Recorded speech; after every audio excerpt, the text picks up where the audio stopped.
Général, avec tout le respect que je vous dois, vous commettez une erreur.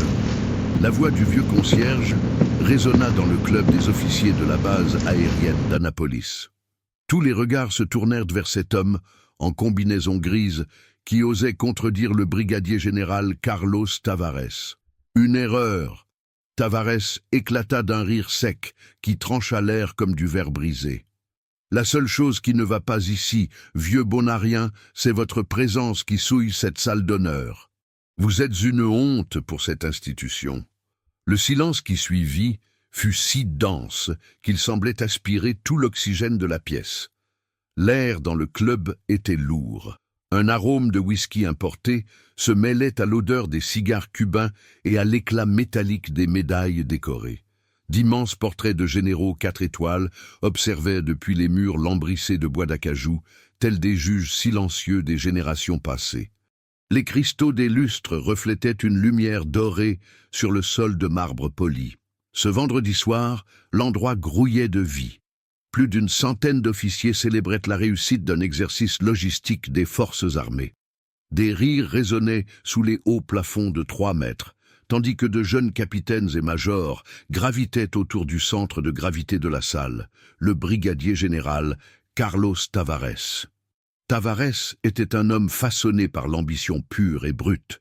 Grand, 1,90 m de stature imposante, un menton carré et anguleux comme taillé dans la pierre, un regard perçant d'aigle qui ne clignait jamais en premier, des cheveux gris parfaitement coiffés en arrière avec du gel importé. Un uniforme sans une seule ride, avec des plis si nets qu'il semblait capable de couper du papier. Ses 3 étoiles de brigadier brillaient sur son épaule comme des trophées de chasse. Il était un maître de la logistique militaire, un prodige des acquisitions et des achats gouvernementaux, capable de déplacer des tonnes d'équipements à travers des États entiers avec seulement quelques emails. Il maîtrisait les tableaux Excel comme un chef d'orchestre maîtrise sa partition. Il connaissait chaque paragraphe de chaque règlement des marchés publics. Mais le cœur humain, c'était un territoire qui lui était totalement étranger.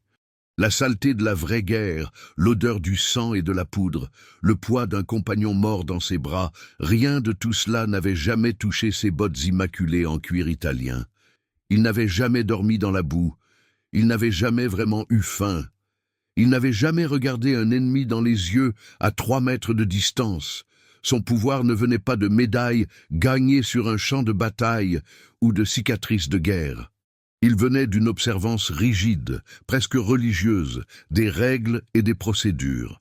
Il voyait le monde comme une vaste feuille de calcul Excel, une liste interminable de tâches à accomplir, de règlements à suivre, de subordonnés à contrôler. Et son devoir primordial, sa véritable mission dans la vie, était de trouver et de condamner publiquement tout ce qui n'avait pas été exécuté à la perfection, tout soldat qui osait sortir des rangs. Tavares se nourrissait de la peur des autres comme un vampire se nourrit de sang. Ce soir-là, son ego était particulièrement gonflé. Il venait de recevoir les éloges du ministre de la Défense pour avoir économisé 8 millions de réaux dans des appels d'offres. Son nom serait publié au journal officiel.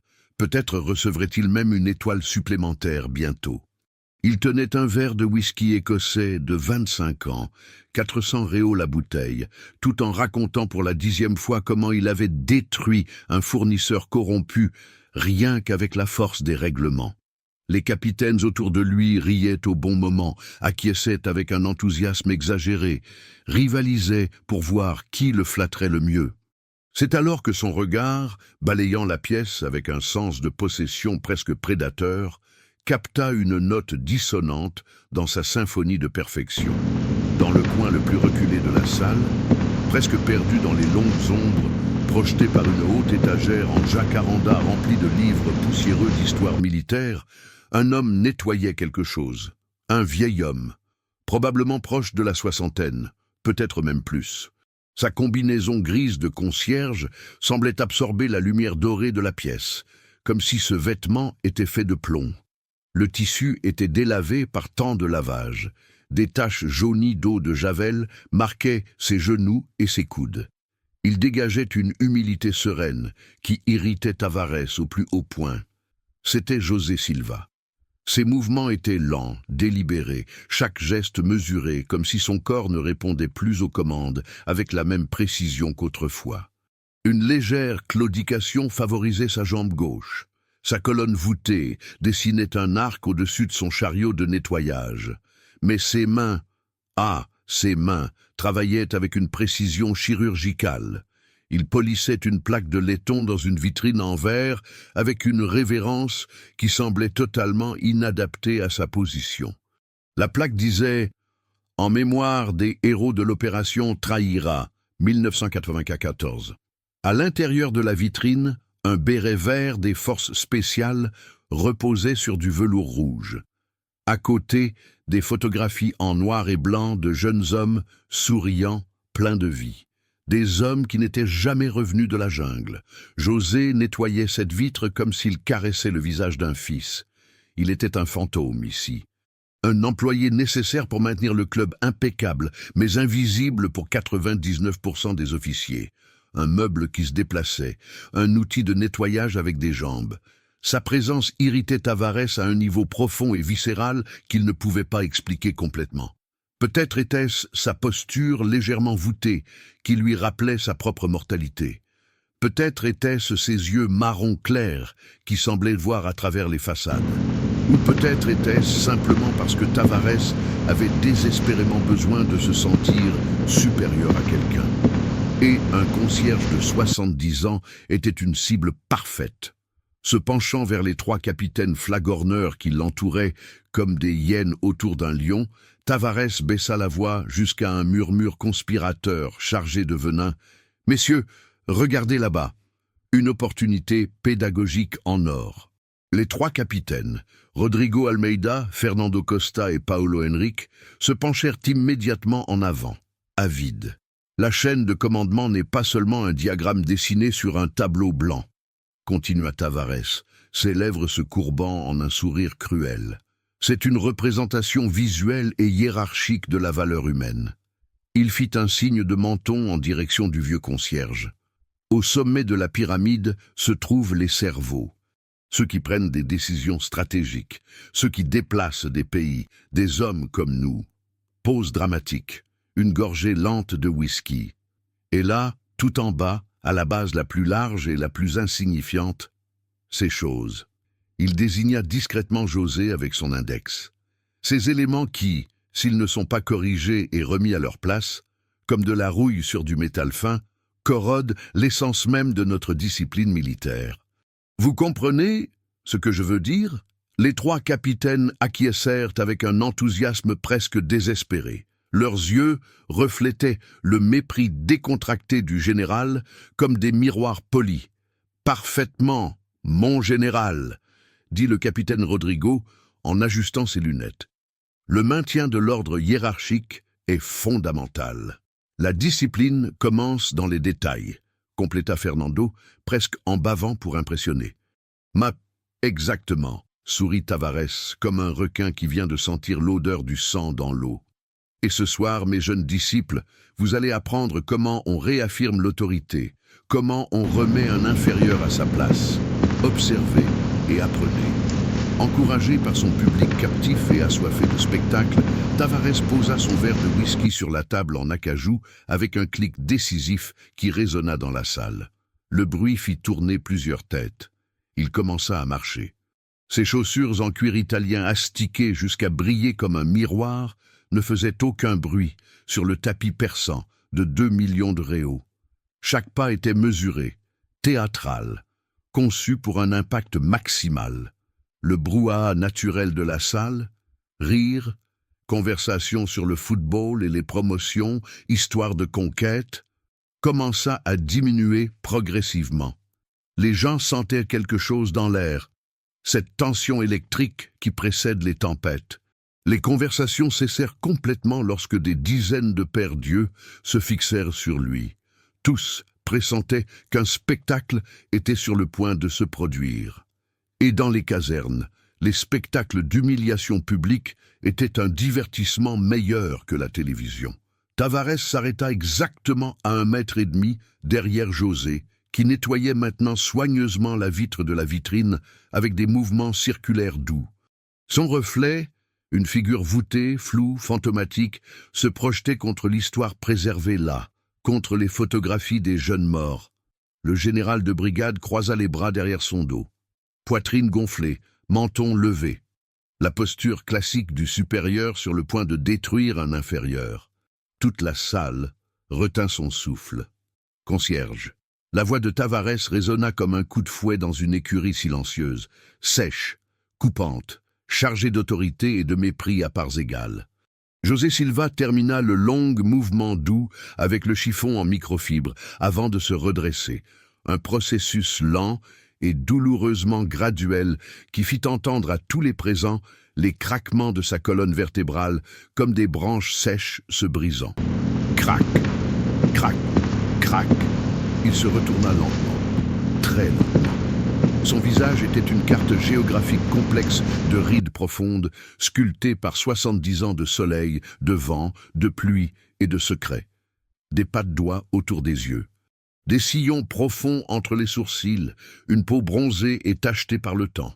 Des mains marquées par de vieux callosités et des cicatrices presque invisibles. Mais ce furent ses yeux qui firent ressentir à plusieurs officiers plus expérimentés dans la salle un froid inexplicable dans le dos. Des yeux marron clair, presque dorés, décolorés par l'âge comme des photographies anciennes. Ils portaient une fatigue profonde, ancestrale, le genre d'épuisement qui ne se guérit pas avec le sommeil. Un épuisement de l'âme, mais ses yeux rencontrèrent le regard furieux de Tavares sans hésitation, sans peur, sans colère, juste du vide, comme les yeux d'un soldat qui a tout vu, qui a traversé tous les enfers possibles et en est revenu, pour qui la mort était une vieille connaissance, presque une amie. « Je vous demande pardon, général, » dit José. Sa voix était rauque à cause de l'âge, rugueuse comme du papier de verre grossier, mais étrangement calme, sans tremblement, sans soumission exagérée. Le gérant de l'événement m'a spécifiquement demandé de rester en alerte jusqu'à 22 heures pour toute urgence ou imprévu. Je tente simplement de maintenir l'endroit impeccable pour les officiers. Ce n'était pas mon intention de vous déranger. Tavares siffla brièvement, un son aigu et méprisant entre ses dents. « Vous déranger ?» Il cracha presque le mot. « Vous déranger est un euphémisme grotesque pour ce que vous faites ici, vieux. » Il fit un pas en avant, envahissant l'espace personnel de José. Impeccable serait infiniment mieux sans votre présence décadente contaminant l'environnement. Ce club est un sanctuaire sacré, un monument vivant aux guerriers de cette nation, aux pilotes de chasse qui ont défendu notre espace aérien contre les envahisseurs, aux stratèges brillants qui ont protégé nos frontières, aux hommes de courage qui ont porté l'uniforme vert olive et ont versé leur sang pour cette patrie. Sa voix augmentait progressivement en volume. Maintenant, toute la salle pouvait entendre chaque mot. C'est un lieu sacré, un temple de l'excellence militaire brésilienne. Ce n'est pas un dépôt de vieilleries, ce n'est pas un abri pour les indigents. Ce n'est pas un endroit pour vous, pour errer avec votre combinaison crasseuse, contaminant l'air que respirent les vrais hommes. Il regarda José de haut en bas, avec un dégoût théâtral, comme s'il examinait un rat mort. La combinaison de José était usée, c'est vrai. Des taches jaunies d'eau de javel marquèrent ses genoux. Des traces de produits de nettoyage sur les coudes. La fermeture éclair était à moitié cassée. Les coutures, rapiécées à plusieurs endroits. « Franchement !» Tavares cracha presque les mots. « Vous êtes une honte ambulante, une tâche, une insulte visuelle pour les officiers présents ici. » L'insulte, si personnelle et si publiquement distillée, plana dans l'air comme un gaz toxique dans une tranchée de guerre. La salle plongea dans un silence profond, gênant, étouffant. Quelques officiers plus jeunes rirent nerveusement. D'autres détournèrent le regard, soudainement fascinés par leurs propres chaussures. Quelques-uns, principalement les sous-officiers plus âgés, des hommes qui avaient vu de vrais combats, froncèrent les sourcils avec un malaise visible. Mais personne ne dit rien. Personne ne disait jamais rien quand Tavares commençait un de ses spectacles d'humiliation. Ce n'était plus une simple correction disciplinaire. C'était une exécution publique, une crucifixion verbale. Et Tavares adorait chaque seconde, se nourrissant de la gêne des autres comme s'il s'agissait du nectar des dieux. Le visage marqué par le temps de José Silva resta complètement impassible. Un masque de neutralité pratiqué et parfait, façonné par des décennies de contrôle émotionnel absolu. « Je comprends parfaitement, monsieur », dit-il d'une voix monotone, presque robotique. « Je vais ranger mes affaires immédiatement et vous laisser profiter de l'événement en paix. Je vous demande pardon à nouveau pour le dérangement. » Il commença à se retourner lentement vers son chariot de nettoyage. Mais Tavares n'avait pas encore complètement dominé sa démonstration de pouvoir pathétique et sadique. Ce n'était que l'apéritif. Le plat principal était encore à venir. « Attendez !» Le mot résonna comme un coup de feu. José s'arrêta, ne se retourna pas. Reste simplement là, dos tourné, attendant. Tavares fit un autre pas en avant. Maintenant, il était si près que José pouvait sentir l'odeur chère du parfum importé mélangé au whisky dans l'haleine du général. Il baissa la voix jusqu'à un ton de fausse curiosité philosophique qui, d'une manière ou d'une autre, était encore plus offensant que son accès de rage précédent. C'était le ton qu'un scientifique utiliserait pour examiner un insecte particulièrement répugnant sous un microscope. « Dites-moi une chose, vieux », commença Tavares, regardant ses capitaines avec un sourire conspirateur. « Puisque vous semblez si à l'aise ici, si bien dans ce salon des héros nationaux, errant parmi les reliques d'hommes qui ont vraiment compté, vous avez fait votre part ?» Silence. « Avez-vous un jour de votre vie pathétique porté un uniforme militaire? Avez-vous servi cette nation de manière minimement pertinente? Ou toute votre contribution grandiose à la patrie brésilienne s'est-elle éternellement résumée à une serpillière grasse et à un seau troué d'eau savonneuse? » Il regarda ses capitaines, haussant les sourcils en un arc théâtral, cherchant une complicité. Les trois rirent obéissamment. Des rires nerveux, forcés, du genre que font les gens quand ils veulent plaire à un supérieur, même en sachant que ce qui se passe est profondément mal. Le poids de chaque regard dans la salle opprimait José comme des tonnes de béton. Il fixa le sol pendant un long moment. Les motifs géométriques intricats du tapis persan, des diamants rouges et dorés entrelacés, symbole d'une noblesse et d'une dignité qui semblaient, ironiquement, si éloignés de ce moment. Puis très lentement, ses yeux marron clair se levèrent pour rencontrer à nouveau ceux de Tavares. Et il y avait quelque chose de différent là, maintenant. Une étincelle minuscule, presque imperceptible, comme une braise cachée sous les cendres d'un feu que tout le monde croyait éteint. « Oui, général, » dit José. Sa voix était calme, basse, mais portait une densité indéniable de vérité, une gravité. Un poids spécifique qui fit durcir instinctivement la posture de certains des sous-officiers les plus âgés. « J'ai servi la nation. » Le sourire de Tavares s'élargit jusqu'à occuper presque tout son visage. C'était le sourire d'un prédateur qui vient d'acculer sa proie dans une impasse, un sourire qui n'atteignait pas les yeux. « Ah, merveilleux, spectaculaire, vous avez servi !» s'exclama-t-il avec un enthousiasme théâtral exagéré, ouvrant les bras comme un présentateur de cirque. « Oh, c'est fascinant, absolument fascinant. S'il vous plaît, éclairez-nous. Partagez avec nous votre glorieux parcours militaire. » Il se tourna vers toute la salle maintenant, transformant cela en un spectacle pour tous les présents. « Messieurs, attention, nous avons ici un vétéran, un héros oublié. » Il se retourna à nouveau vers José, se penchant en avant avec un intérêt faux et cruel. « Alors, racontez-nous tout, avec force détail.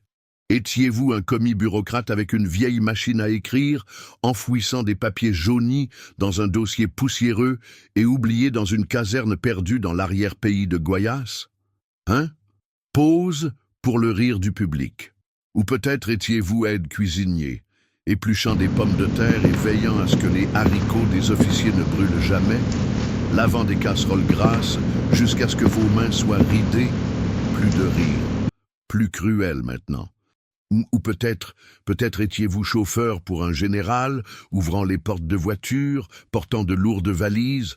Tavares posa sa main sur son menton, feignant de réfléchir profondément. « Non, attendez, laissez-moi deviner. Vous étiez magasinier, comptant des clous rouillés dans un entrepôt sombre. C'est ça, gardien suprême des matériaux obsolètes. » La salle explosa de rire. Tavares attendit que le bruit diminue avant de continuer, sa voix dégoulinant de pur venin. Il n'y a pas de honte à cela, bien sûr. Le mensonge était si imprégné dans chaque syllabe qu'il était presque visible dans l'air. Chaque minuscule rouage de cette machine gigantesque a un but, aussi petit, aussi insignifiant, aussi irrelevant soit-il. Même vous, avec votre contribution microscopique, avez fait partie du système. Félicitations. Il commença une lente ovation sarcastique. Quelques officiers plus jeunes et idiots se joignirent à lui. Ce fut à ce moment-là que cela arriva. Lorsque José se baissa lentement pour remettre le flacon de polish pour laiton sur l'étagère inférieure du chariot de nettoyage, la manche de sa combinaison grise remonta le long de son avant-bras droit et révéla une petite zone de peau qui n'avait probablement pas vu la lumière directe du soleil depuis 50 ans. Là, décoloré en un gris verdâtre fantomatique par le temps impitoyable, se trouvait un tatouage d'un serpent. Ce n'était pas un serpent ordinaire, de ceux que les jeunes soldats se font faire dans des studios bon marché près des casernes. C'était quelque chose de différent, artistique, anatomiquement parfait, une vipère enroulée sur elle-même, les muscles capturés en tension maximale, prête à la morsure mortelle, les crocs exposés dégoulinant de venin. Des yeux qui, même décolorés, semblaient encore briller d'une intelligence froide et meurtrière. Et en dessous du serpent, en petites lettres gothiques presque impossibles à lire, un seul mot en latin. Mortem. Mort. Le regard de Tavares, entraîné et programmé par des années de bureaucratie pour détecter tout détail, hors norme, capta immédiatement le tatouage. Et c'était exactement la munition finale dont il avait besoin pour compléter son exécution publique. « Et qu'avons-nous ici ?» Il hurla presque, pointant le bras de José avec un doigt accusateur. Un tatouage. Quelle surprise émouvante. Il attrapa le bras de José avec une force inutile, le tirant vers le haut pour que tous puissent voir.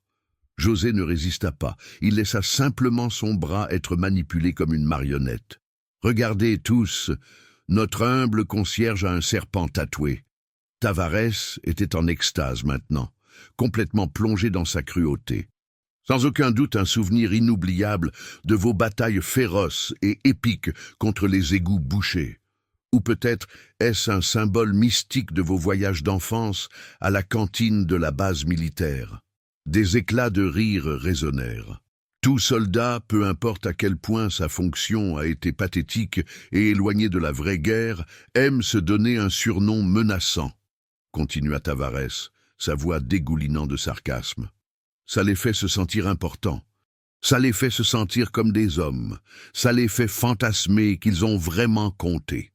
Il se pencha en avant, rapprochant son visage à quelques centimètres du visage ridé de José. Ses yeux brillaient de malice pure. Sa voix baissa jusqu'à un murmure théâtral, parfaitement calibré pour que toute la salle puisse entendre chaque mot venimeux. « Alors dites-moi, vieux pathétique, dites-le-moi maintenant, devant tous ces officiers, tous ces vrais hommes.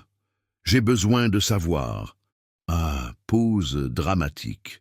Quel était votre surnom militaire ridicule et prétentieux? Baléen? Serpillière Alpha? Capitaine Détergent? Sergent Savon? Les jeunes officiers explosèrent en rires hystériques. Le capitaine Fernando riait si fort que des larmes coulèrent sur son visage. Le capitaine Paolo frappait la table avec la paume de sa main. Même certains majors souriaient, mal à l'aise. Le sourire de Tavares était un triomphe absolu. Il avait acculé sa proie. Il avait réduit le vieux homme à une caricature pathétique pour son propre divertissement sadique et pour le plaisir de l'audience.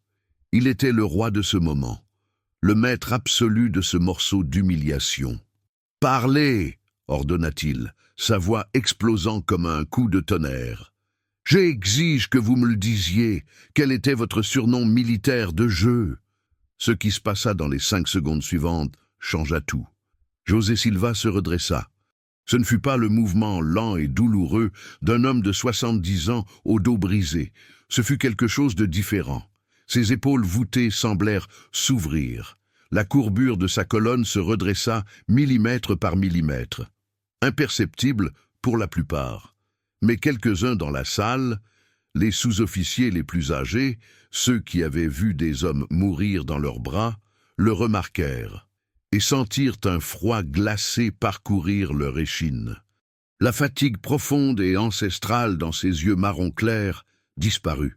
Elle s'évapora simplement, comme de la brume sous le soleil de midi, et fut remplacée par quelque chose qui ne devrait pas exister dans les yeux d'un concierge de 70 ans.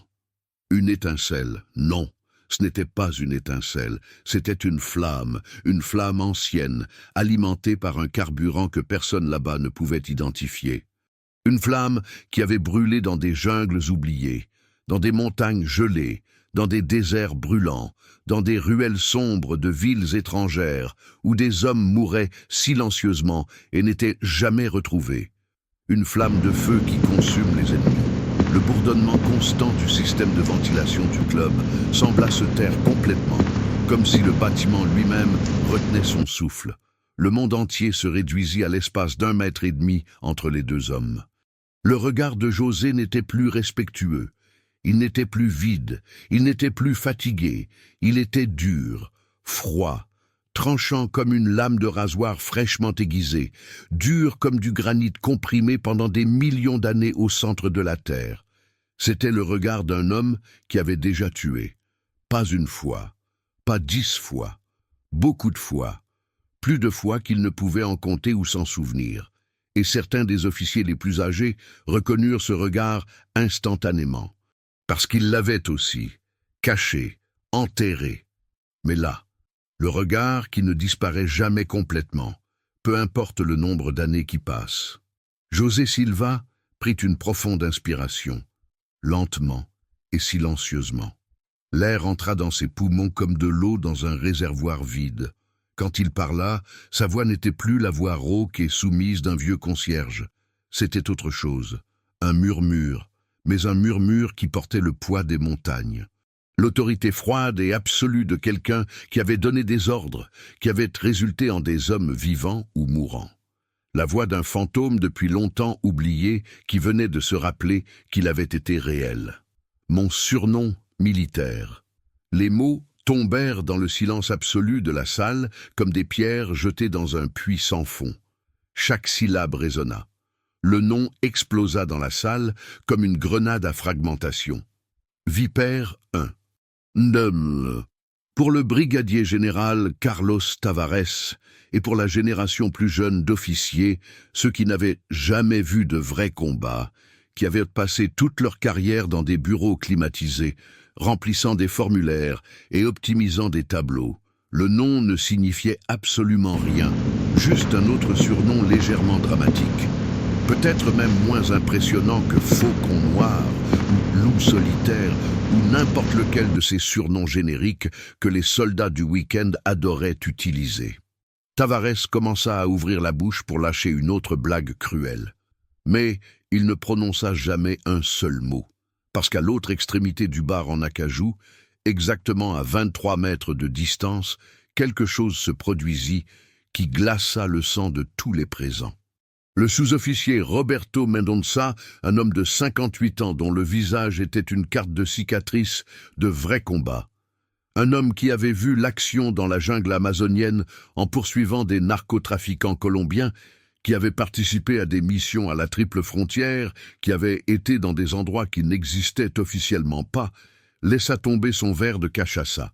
Le verre tomba au ralenti, tourna dans les airs, et se brisa sur le sol de marbre italien avec un son explosif qui résonna dans toute la salle comme un coup de feu. Crash! Des éclats de verre volèrent dans toutes les directions. La cachaça se répandit sur le sol poli comme du sang. Mais personne ne regarda le verre brisé. Tous regardèrent le visage de Roberto Mendonça. Et ce qu'ils virent là était de la terreur pure, pas de la peur, pas de la surprise, pas de la confusion. Une terreur primitive, viscérale, du genre qui fait uriner les hommes adultes dans leurs pantalons. Le sang disparut littéralement du visage de Roberto. Il s'écoula comme de l'eau, aspiré par un évier, laissant sa peau d'un ton gris cadavérique, malsain, comme s'il avait vu un fantôme. Non, comme s'il avait vu la mort en personne. Ses mains commencèrent à trembler de manière incontrôlable. Ses lèvres bougèrent, mais aucun son ne sortit. Ses yeux, des yeux qui avaient vu des hommes déchiquetés par des mitrailleuses de calibre 50, qui avaient vu des camarades mourir dans ses bras, qui avaient vu des choses qui rendraient fous des gens normaux. Ses yeux étaient maintenant écarquillés en un choc absolu. Il ne regardait plus le concierge en combinaison grise. Il regardait un mythe, une légende. Quelque chose qui ne devrait pas exister en dehors des dossiers ultra-secrets enfermés dans des coffres à l'épreuve des bombes nucléaires à Brasilia. Roberto Mendonça avait entendu ce nom exactement une fois dans sa vie. Une seule fois. Et cela avait été dans des circonstances qu'il ne pourrait jamais, jamais, en 1 million d'années, oublier. C'était décembre 1987. Roberto n'avait que 22 ans à l'époque, fraîchement sorti du cours des forces spéciales. Tout neuf, il croyait encore qu'il était indestructible. Il était en mission de patrouille de reconnaissance, à longue portée à la triple frontière entre le Brésil, le Paraguay et l'Argentine, territoire extrêmement hostile, terre de personne. Un endroit où le diable lui-même réfléchissait à 2 fois avant de mettre le pied. Son équipe, 6 hommes, les meilleurs que l'armée brésilienne avait, traquait une cellule de trafiquants colombiens qui étaient supposément en train de négocier des armes lourdes avec une faction terroriste. Tout se passait bien jusqu'à ce qu'ils tombent dans une embuscade parfaitement coordonnée. 60 hommes armés jusqu'aux dents, mitrailleuses, lance-grenades, équipements militaires de première ligne auxquels même l'armée brésilienne n'avait pas accès. L'équipe de Roberto fut encerclée dans une clairière de la jungle, sans route de fuite, sans couverture adéquate. Les munitions s'épuisaient rapidement. 3 de ces hommes étaient déjà morts. 2 autres étaient gravement blessés, saignant à mort. Roberto savait qu'il avait au maximum 15 minutes avant qu'ils ne deviennent tous des cadavres mutilés pendus aux arbres comme avertissement pour quiconque oserait entrer sur ce territoire à nouveau. Il avait fait la dernière transmission radio désespérée sur le canal d'urgence crypté, demandant n'importe quel type de soutien, de l'artillerie, une couverture aérienne, n'importe quoi. La réponse qui revint était une sentence de mort. Négatif. Vous êtes sur un territoire officiellement non brésilien. Nous ne pouvons pas envoyer de soutien. Bonne chance. Fin de transmission. Bonne chance. Quelle cruelle blague. Roberto était à genoux derrière un tronc d'arbre tombé, tenant son fusil avec des mains tremblantes d'adrénaline et de peur, observant les trafiquants s'approcher en formation tactique parfaite, quand la radio revint à la vie. Des parasites. Un grésillement. Et puis, une voix. Ce n'était pas une voix normale. C'était quelque chose de différent, basse, calme, froide comme la glace d'un glacier millénaire. Une voix qui n'avait pas de hâte, pas de peur, absolument aucune émotion discernable. Une voix qui semblait comme si la mort en personne avait décidé de chuchoter à son oreille. La voix dit seulement 7 mots. Équipe Alpha, tête baissée, 30 secondes. Et puis, elle s'identifia avec 2 mots que Roberto n'avait jamais entendus auparavant, Vipère 1. Roberto ne questionna pas, ne demanda pas qui c'était, ne demanda pas de confirmation. Quelque chose dans cette voix, quelque chose d'ancien et d'absolu, fit obéir chaque cellule de son corps instantanément. Il cria à ces 2 hommes survivants, « Tête baissée, maintenant, maintenant !» Et ils se jetèrent au sol boueux de la jungle. 29 secondes plus tard, l'enfer descendit du ciel. Un AC-130 Spectre, l'arme volante la plus mortelle jamais créée par l'humanité, émergea des nuages bas comme un dragon apocalyptique. Son canon Gatling de 25 mm commença à rugir. Le son était indescriptiblement terrifiant, comme si le tissu même de la réalité était déchiré. Chaque tir était une explosion, 60 tirs par seconde.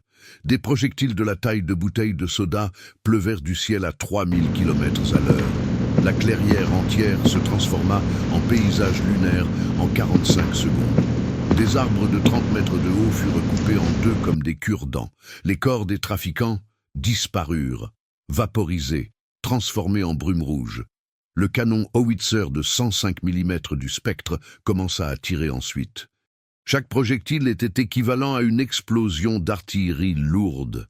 Le sol trembla comme un tremblement de terre. Quand cela s'arrêta enfin, cela n'avait pas pu durer plus de 2 minutes, il y avait un silence absolu et surnaturel.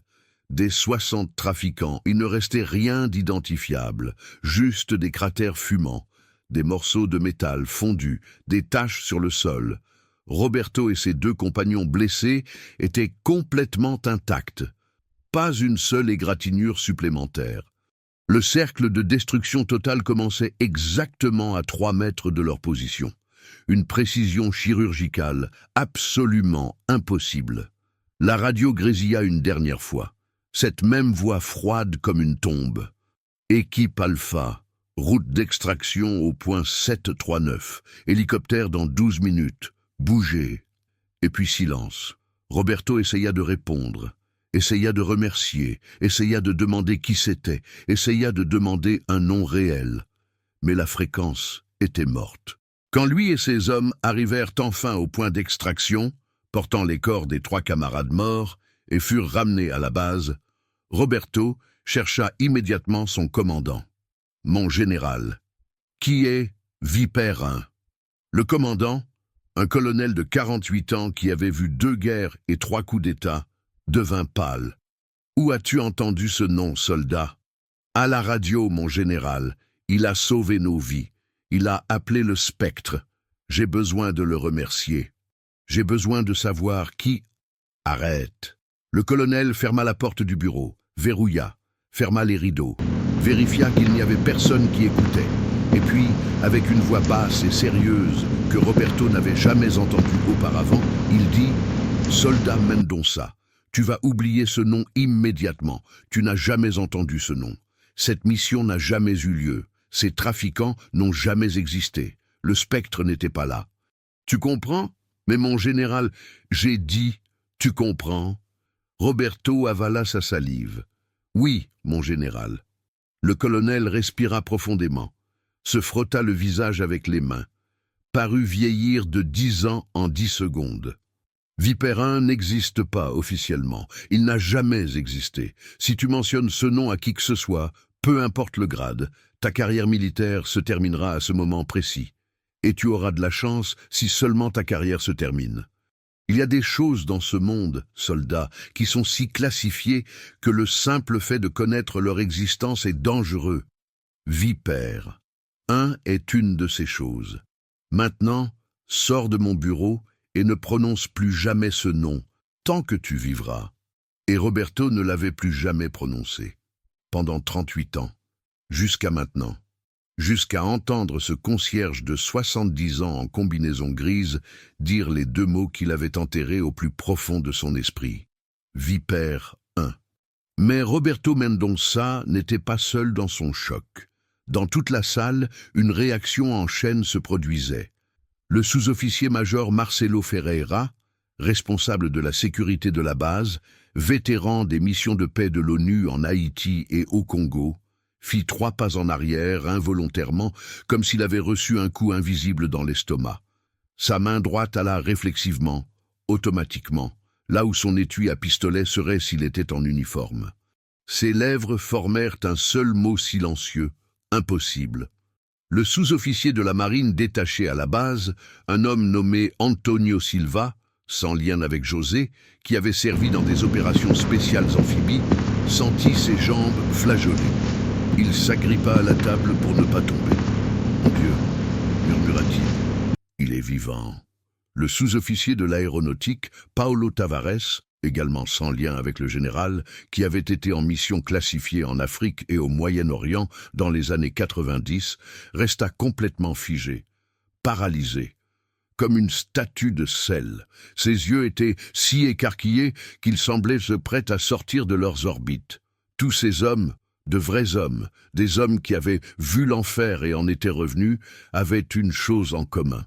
Tous À un moment donné de leur carrière, dans des circonstances extraordinaires et officiellement inexistantes, avaient entendu ce nom, Vipère 1, chuchoté sur des fréquences radio cryptées, mentionné dans des rapports ultra-secrets qui furent détruits immédiatement après avoir été lus, enregistrés dans des dossiers qui n'existaient officiellement pas, dans des coffres qui ne contenaient officiellement rien. Pour eux, Vipère 1 n'était pas un homme, c'était une force de la nature. C'était l'éclair qui tombait quand toutes les autres options avaient été épuisées. C'était le fantôme qui apparaissait quand la situation était si désespérée, si impossible, si complètement perdue, que même Dieu avait abandonné. Et maintenant, ce fantôme se tenait devant eux, portant une combinaison de concierge. L'ambiance dans la salle n'était pas seulement tendue, elle était lourde, étouffante, chargée d'une peur primitive et d'une sorte de révérence sacrée que les officiers plus jeunes, ceux qui n'avaient jamais vu de vrai combat, ne pouvaient absolument pas comprendre. Ils regardaient les sous-officiers terrifiés, puis le vieux concierge, puis à nouveau les sous-officiers. Qu'est-ce que le diable se passait-il? Pourquoi le sous-officier Mendonça semblait-il sur le point de faire une crise cardiaque? Pourquoi le sous-officier Ferreira avait-il des larmes aux yeux? Pourquoi toute l'atmosphère de la salle était-elle passée d'un divertissement cruel à quelque chose qui ressemblait dangereusement à une église pendant les funérailles d'un héros de guerre? Ce n'était qu'un vieux concierge, juste un nom idiot, Vipère 1. Qu'est-ce que cela signifiait? Carlos Tavares, protégé par sa propre ignorance bénie et son ego de la taille d'une montagne, ne sentit absolument rien du changement sismique qui venait de se produire. Il ne vit que ce qu'il interpréta comme un défi pathétique du concierge, un dernier acte désespéré d'un homme brisé essayant de s'accrocher à une dignité imaginaire. Vipère 1. Tavares éclata d'un rire haut, forcé, hystérique. Vipère 1, que c'est absolument dramatique, que c'est prétentieux, que c'est ridiculement pompeux. Il se tourna vers ses capitaines, cherchant du soutien. Mais les capitaines ne riaient plus. Ils regardaient les sous-officiers avec des expressions confuses et de plus en plus nerveuses. Quelque chose n'allait pas, très mal, mais Tavares, aveuglé par sa propre arrogance, ne le remarqua pas. Un nom grandiose et pompeux pour un homme si pathétiquement et microscopiquement petit, continua-t-il, sa voix montant en volume pour combattre le silence croissant. Que Vipère 1, laissez-moi deviner. Vous avez tué un cafard particulièrement gros une fois et vos collègues concierges vous ont donné ce surnom impressionnant. Ou peut-être avez-vous nettoyé des toilettes particulièrement sales et quelqu'un a pensé que vous méritiez une médaille imaginaire. Il hurlait presque maintenant, désespéré de reprendre le contrôle de la salle, désespéré de faire rire les gens à nouveau. Vous trouvez ça impressionnant? Vous pensez que ce nom ridicule signifie quelque chose? Vous pensez que... Sa voix mourut complètement, parce que les grandes portes doubles en bois massif de l'entrée principale du club s'ouvrirent. Elles ne s'ouvrirent pas normalement. Elles furent enfoncées vers l'intérieur avec une telle force qu'elles heurtèrent les murs latéraux avec un boum qui fit sursauter tout le monde dans la salle. Et dans l'embrasure de la porte, silhouetté contre la lumière des projecteurs extérieurs, se tenait un homme, le général d'armée Augusto Ferreira, 4 étoiles, commandant suprême des forces armées brésiliennes. Un homme dont la simple présence dans une salle faisait transpirer de froid les généraux 3 étoiles. Un homme dont le mécontentement silencieux était considéré comme plus terrifiant que le feu de l'artillerie lourde. Un homme qui avait combattu dans la jungle à 20 ans, qui avait commandé des bataillons à 30 ans, qui avait planifié des opérations nationales à 40 ans, qui avait conseillé 3 présidents à 50 ans. Il avait 72 ans maintenant. Mais il en avait l'air de 50, grand, 1,95 m, des épaules larges comme une porte de grange, une posture absolument droite comme s'il avait une barre d'acier à la place de la colonne vertébrale. Son visage était sculpté dans du granit pur, un menton carré, Des rides profondes qui ne montraient pas de faiblesse mais de la force. Des yeux gris qui étaient célèbres, légendaires, pour leur capacité à voir à travers les mensonges, à travers les façades, à travers le métal et le béton directement jusqu'à l'âme d'un homme. Son uniforme était impeccable. 4 étoiles brillaient sur chaque épaule comme des constellations. Sa poitrine était un mur de médailles et de décorations de 4 décennies de service exemplaire. Il était flanqué de 2 hommes au visage de pierre en costume noir parfaitement coupé. Leurs insignes sur les revers, discrets mais inconfondables pour ceux qui savaient où regarder, les identifiaient comme des agents du plus haut échelon de l'agence brésilienne de renseignement.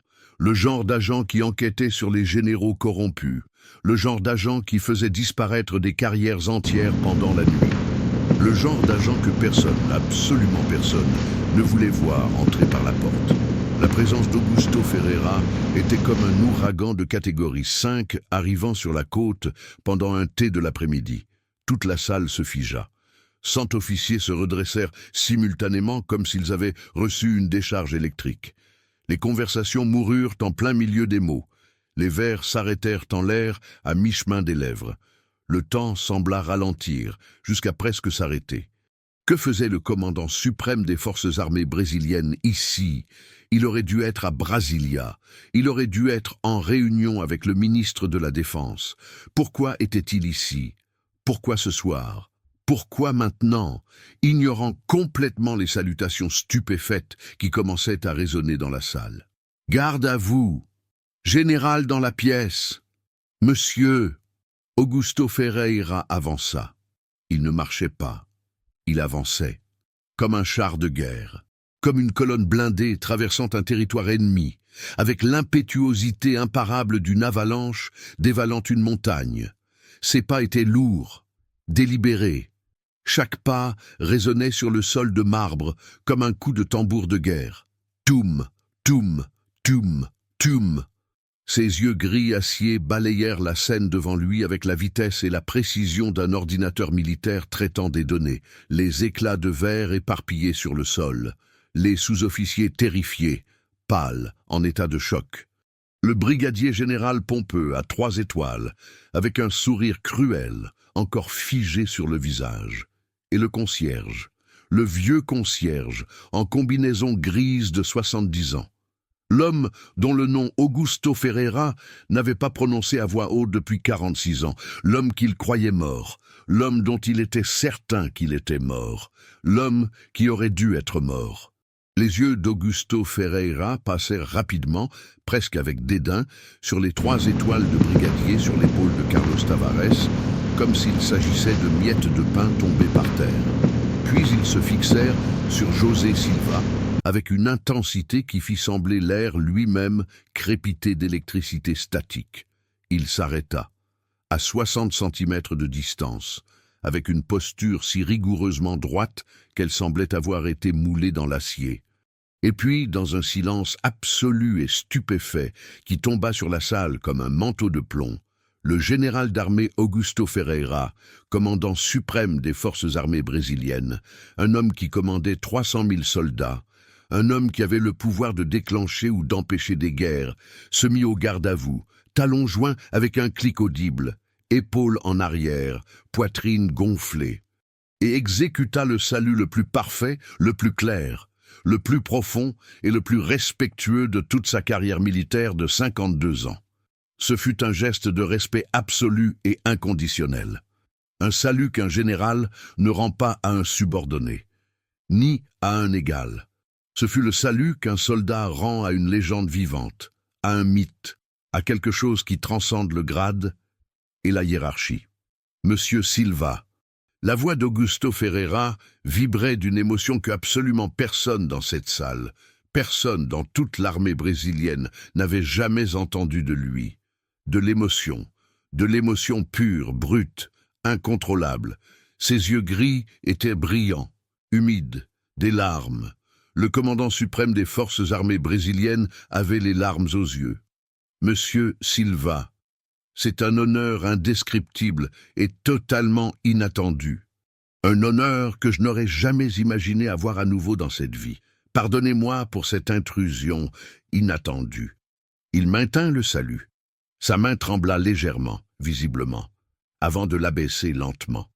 Le silence dans la salle était si profond qu'on pouvait entendre les battements de cœur accélérés de 100 hommes.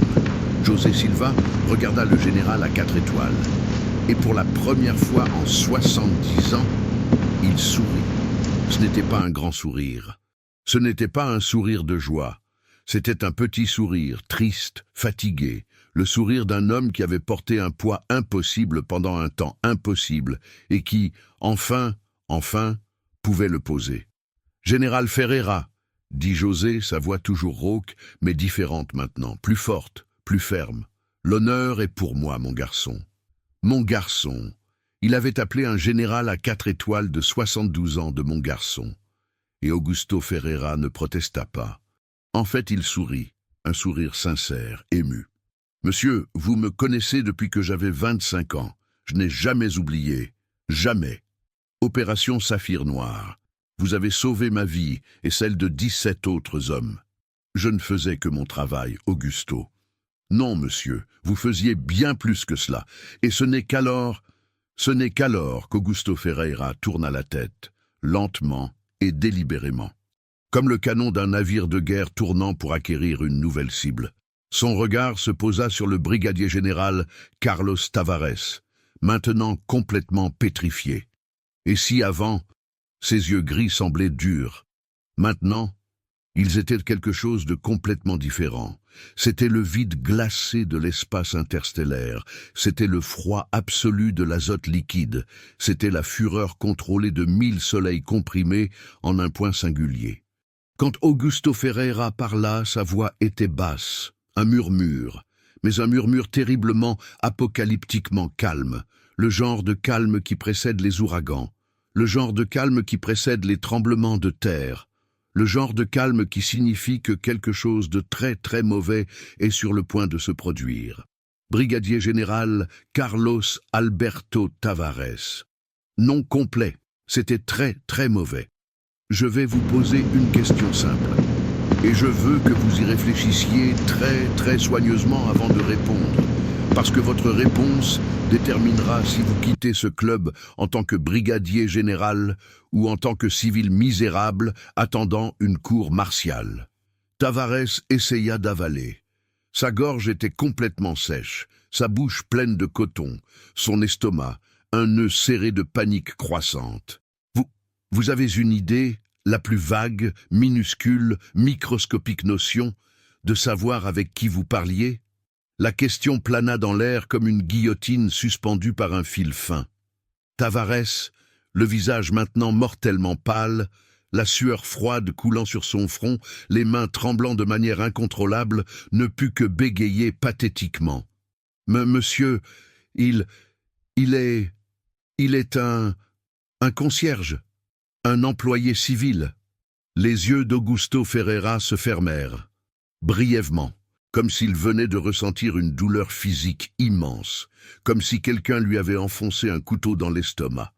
Quand il rouvrit les yeux, il y avait quelque chose de nouveau, du dégoût, un dégoût absolu et profond. « Permettez-moi alors, brigadier général Tavares, de clarifier votre ignorance monumentale. » Il fit un pas délibéré vers Tavares. Tavares recula d'un pas, instinctivement comme un animal acculé. « Vous n'êtes pas digne, vous n'avez pas les qualifications. Vous ne méritez même pas de cirer les bottes usées et oubliées, que cet homme devant moi portait il y a 50 ans, et dont il ne se souvient probablement même plus. Un autre pas, le concierge. Le concierge, que vous venez de passer les 10 dernières minutes à humilier publiquement, à ridiculiser cruellement, à détruire systématiquement devant 100 officiers. Pause. Docultulum, que tous les services de renseignement brésiliens, américains, britanniques, français, israéliens et alliés ont connu pendant 40 ans sous une seule désignation opérationnelle. Silence absolu. Vipère 1. Augusto Ferreira laissa le nom planer dans l'air pendant 5 secondes complètes. 5 secondes qui semblèrent durer une éternité. Puis il continua, sa voix devenant progressivement plus forte, plus dure, plus chargé de fureur contenue. Cet homme, brigadier général Tavares, a dirigé l'équipe de reconnaissance spéciale la plus mortelle que ce pays ait jamais produite. Équipe de reconnaissance stratégique à longue portée vipère.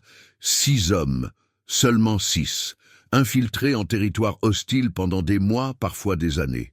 Il pointa José du doigt, sa main tremblant légèrement d'émotion. Ils opéraient si profondément en territoire ennemi que s'ils étaient capturés, le Brésil nierait officiellement leur existence. Ils n'avaient pas de plaque d'identification, pas de documents, rien qui les relie aux forces armées. S'ils mouraient, ils mourraient comme des fantômes, sans funérailles, sans drapeau, sans honneur militaire. Ils disparaîtraient simplement. La voix de Ferreira commença à monter en volume. L'équipe Vipère a opéré en continu de 1973 à 1994, 21 ans, 21 années dans les pires conditions imaginables. Jungle amazonienne, traquant des narcotrafiquants colombiens armés comme des armées, frontières boliviennes infiltrant des cellules terroristes, territoire paraguayen démantelant des réseaux de trafic d'armes. Leur équipe était tellement efficace, tellement mortelle, tellement impossible à détecter et à arrêter que le cartel de Medellín a offert une récompense pour la tête de Vipère 1. Ferreira s'arrêta, regarda directement dans les yeux de Tavares. « Savez-vous combien était la récompense, général ?» Tavares ne put répondre. Sa bouche s'ouvrait et se fermait comme un poisson hors de l'eau. 5 millions de dollars. Et un hélicoptère Black Hawk flambant neuf en bonus. C'était en 1985. 5 millions de dollars à cette époque équivaudraient à 15 millions aujourd'hui. C'est ce que valait sa tête pour les cartels, parce qu'il détruisait des opérations qui brassaient des milliards. Seul. Avec son équipe de 6 hommes. La voix d'Augusto Ferreira tonnait maintenant, résonnant contre les murs. Chaque mot était un coup de marteau. Cet homme a été capturé. Une fois. Une seule fois en 21 années d'opération continue. Il a été emmené dans un centre de détention clandestin, à la frontière colombienne, qui n'avait pas de nom officiel. Un endroit si brutal, si inhumain, que les narcotrafiquants eux-mêmes l'appelaient le puits de l'enfer. Savez-vous ce qu'ils faisaient aux prisonniers là-bas, général Tavares? Savez-vous? Tavares secouait faiblement la tête, incapable de parler. Il les torturait pendant des semaines, des mois, jusqu'à ce que la personne implore de mourir. Et puis, quand il n'y avait plus rien à extraire, quand la personne n'était plus qu'une coquille brisée et vide, il filmait l'exécution et envoyait la vidéo aux familles. De José Silva a été gardé dans cet endroit pendant 17 jours. Ferreira laissa le nombre s'imprégner. 17 jours de torture continue, choc électrique, noyade simulée, os brisés, privation de sommeil, faim, soif, des choses que je ne vais pas décrire ici parce qu'il y a de jeunes officiers présents qui n'ont pas besoin d'avoir ces cauchemars. Et après 17 jours de pur enfer sur terre, pause dramatique, il s'est échappé, seul, avec ses propres mains brisées, avec les côtes fracturées, avec un œil si enflé qu'il pouvait à peine voir. Il a tué 7 gardes à main nue et avec un morceau de verre brisé. Il a libéré 2 de ces hommes qui étaient dans des cellules séparées, tous 2 gravement blessés, l'un avec la jambe gauche brisée en 3 endroits, l'autre avec un pneumothorax et une hémorragie interne. Et puis il a porté ces 2 hommes, physiquement, un à la fois, faisant 2 voyages, à travers 130 kilomètres de jungle hostile, infestée de patrouilles ennemies. 130 kilomètres, traversant des rivières pleines de piranhas et de caïmans, escaladant des montagnes, sans nourriture adéquate, buvant de l'eau de flaques boueuses, dormant 1 heure par nuit s'il avait de la chance. Cela a pris 11 jours. Quand il a finalement traversé la frontière pour revenir sur le territoire brésilien et trouver une patrouille amie, il avait perdu 23 kilos. Il avait une fièvre de 41 degrés, des infections multiples, une déshydratation sévère. Les médecins ont dit qu'il était à moins de 12 heures de mourir d'une défaillance multiviscérale. Ferreira se tourna vers toute la salle maintenant. Sa voix était comme le tonnerre. Cet homme a sauvé ses 2 soldats. Et savez-vous ce qu'il a fait après avoir été libéré de l'hôpital militaire 3 mois plus tard? Silence absolu. Il a demandé à retourner sur le terrain, à refuser la retraite médicale, à refuser le transfert à des fonctions administratives. Il a dit, et je cite textuellement le rapport, « Mon équipe est encore là-bas, mon travail n'est pas terminé. » Et il est retourné, pendant 6 autres années, jusqu'en 1994. Augusto Ferreira prit une profonde inspiration, essayant de reprendre un certain contrôle sur ses émotions. Quand il continua, sa voix était légèrement plus basse, mais d'une manière ou d'une autre, plus dangereuse. Après le travail dans la jungle, après que l'équipe Vipère a été officiellement dissoute, l'agence brésilienne de renseignement l'a recruté.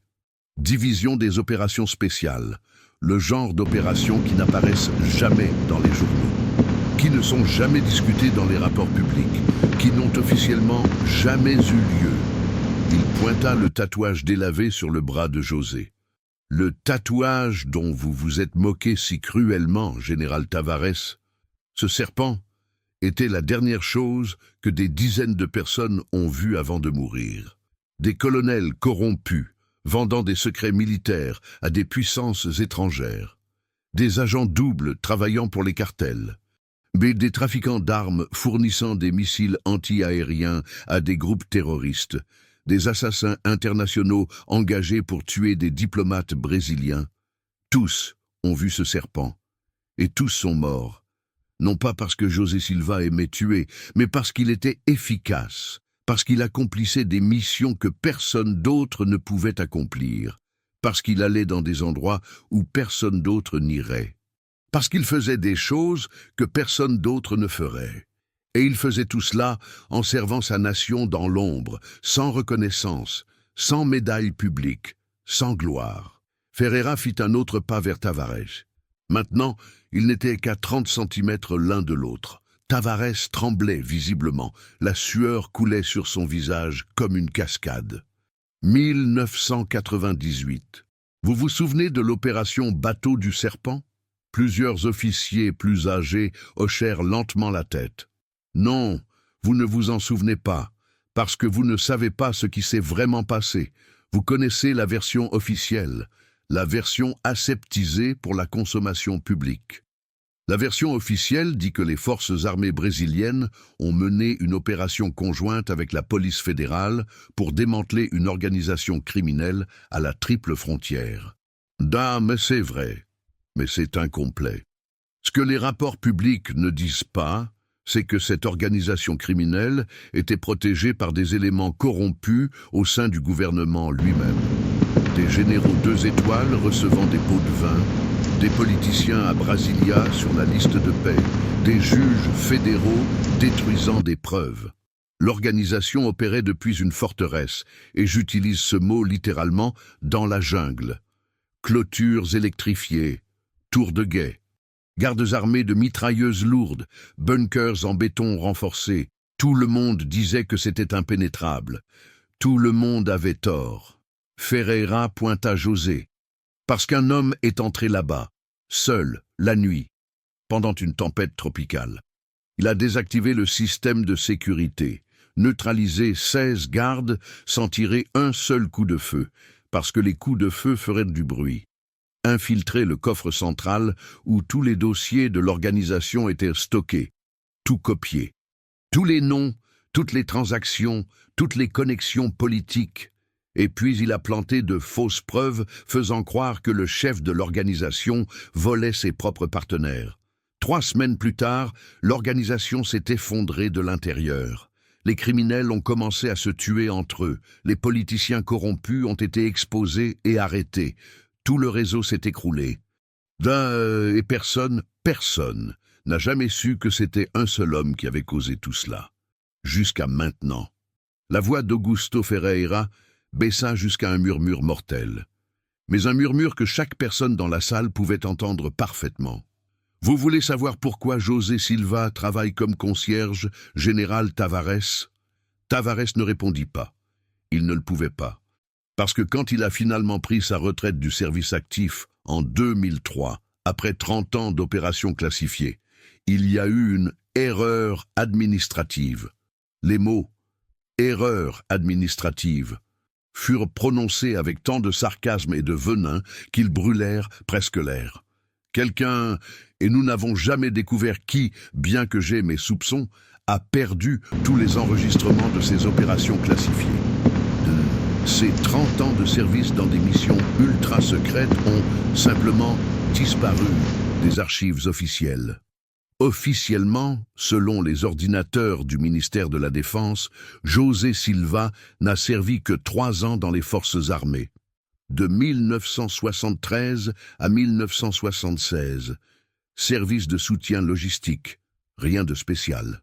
Cela signifie qu'il n'a pas eu droit à une pension militaire complète, pas droit aux avantages des vétérans, pas droit à l'assistance médicale militaire, parce que tous les documents prouvant son service réel ont été classifiés à des niveaux si élevés que même les juges fédéraux ne peuvent y accéder sans autorisation présidentielle.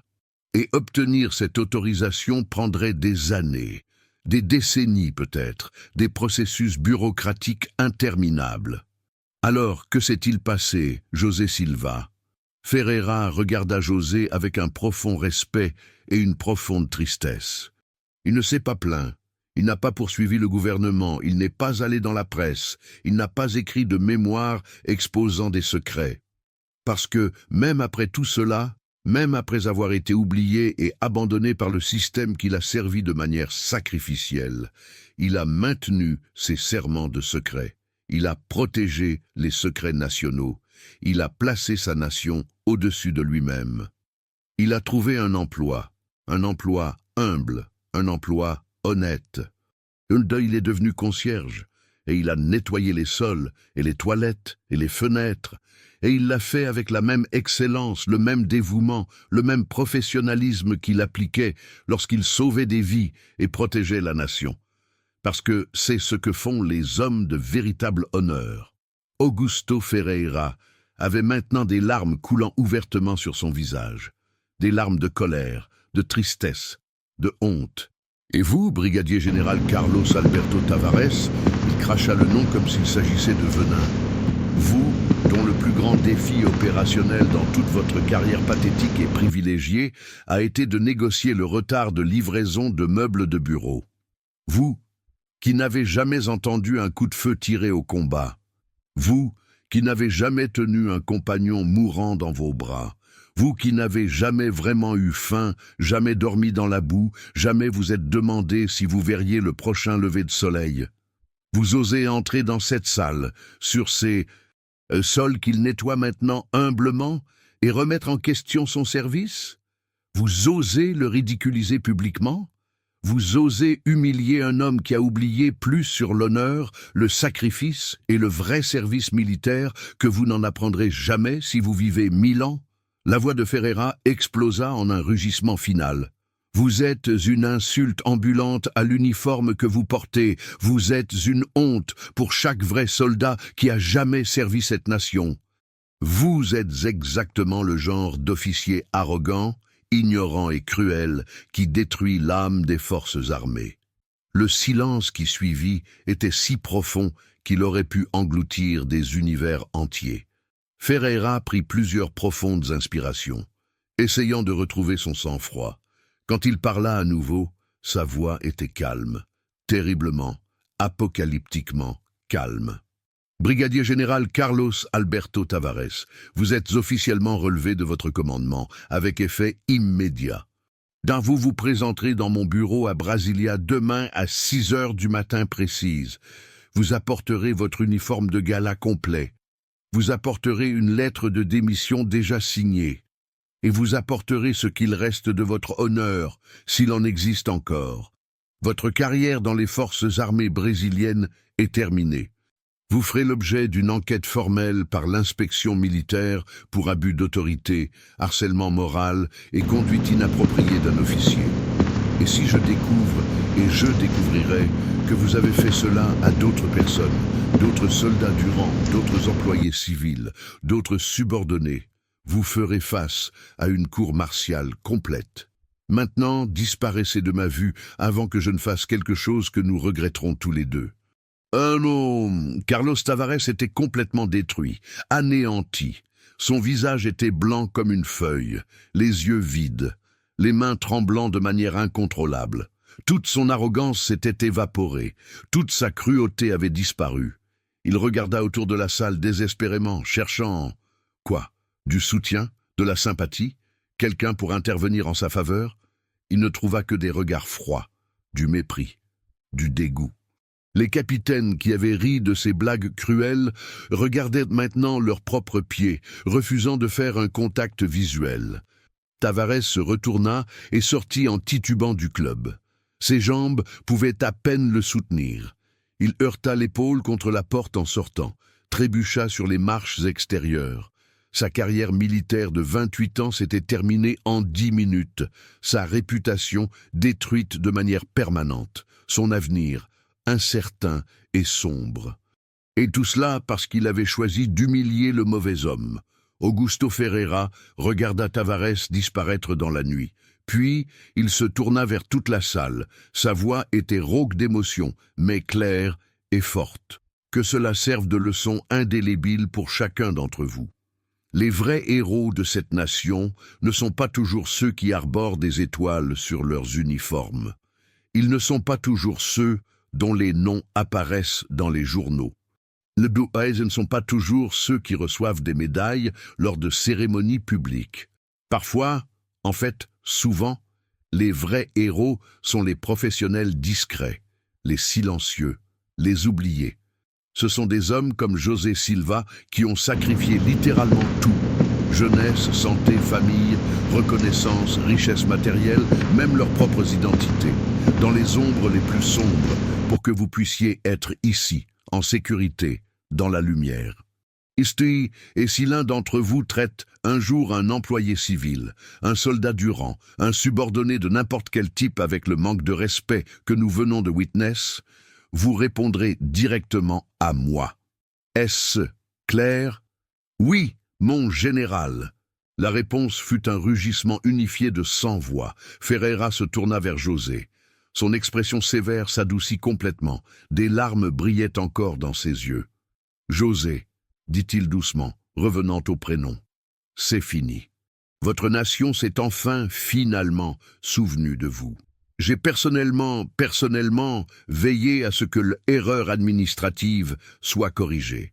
Vos 30 ans de service ont été rétablis dans les registres officiels. Classifiés, oui, mais officiels. Votre pension militaire complète, avec toutes les arriérés des 21 dernières années depuis votre retraite, sera déposée sur votre compte bancaire d'ici la fin de cette semaine. Bon, vos avantages médicaux de vétérans sont actifs à partir de ce moment. Le président de la République aimerait vous rencontrer personnellement pour vous remercier de vos services, quand vous serez prêt. » José Silva resta silencieux pendant un long moment, puis il sourit, ce même petit sourire, triste, fatigué. « Je ne l'ai jamais fait pour les médailles, Augusto, tu le sais. Je sais, monsieur. Mais cela ne signifie pas que vous ne le méritez pas. »« Moi, il est temps de rentrer à la maison, » dit Ferreira gentiment. « Il est temps de vous reposer. Vous avez donné assez, plus qu'assez.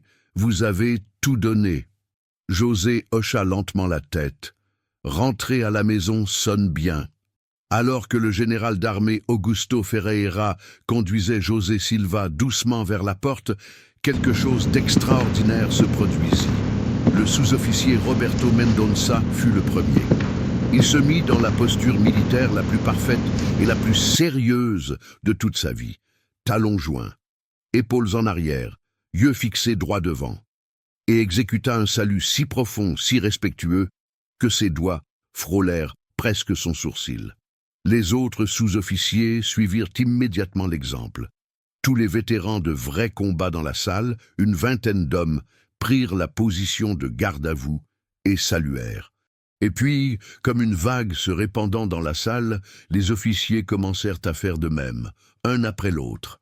Majors, lieutenant-colonel, colonel, visages mêlant une profonde honte et une admiration croissante. Même les jeunes capitaines, ceux qui avaient ri des blagues cruelles de Tavares, étaient maintenant au garde à vous, saluant avec des larmes de honte dans les yeux.